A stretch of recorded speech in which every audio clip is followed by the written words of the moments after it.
പുതിയ monthly index ഓപ്ഷനുകൾ പുറത്തിറക്കുന്നതിൽ ഔദ്യോഗിക തീരുമാനമായിട്ടില്ലെന്ന് BSE. വെള്ളിയാഴ്ച മുതൽ ബാങ്കെക്സ് ഇൻഡെക്സിൽ മാറ്റങ്ങൾ വരുമെന്നും വിശദീകരണം.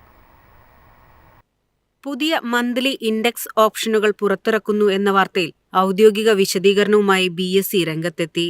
ഡെറിവേറ്റീവ് വിപണിയിൽ തങ്ങളുടെ വിഹിതം വർദ്ധിപ്പിക്കുന്നതിനായി കൂടുതൽ മന്ത്ലി ഇൻഡെക്സ് ഓപ്ഷനുകൾ BSE പുറത്തിറക്കാൻ പോകുന്നു എന്നായിരുന്നു പുറത്തുവന്ന റിപ്പോർട്ടുകൾ.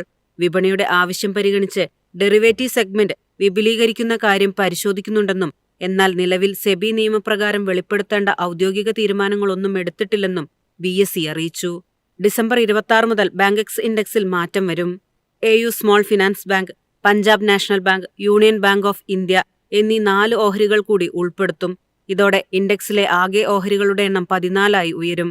ഇൻഡെക്സിലെ ആദ്യ 3 ഓഹരികളുടെ വെയിറ്റേജ് 45% പരിമിതപ്പെടുത്തി. ഇത് ഇൻഡെക്സിൽ കൂടുതൽ വൈവിധ്യവും സ്ഥിരതയും കൊണ്ടുവരാൻ സഹായിക്കുമെന്നും വ്യക്തമാക്കി. BSEയെ സംബന്ധിച്ച് ഡെറിവേറ്റീവ് സെഗ്മെന്റ് അതീവ പ്രാധാന്യമാണ്. രണ്ടാം പാദത്തിലെ BSEയുടെ ആകെ വരുമാനത്തിന്റെ 58% ഇക്വിറ്റി ഡെറിവേറ്റീവ്സ് വിഭാഗത്തിൽ നിന്നാണ്.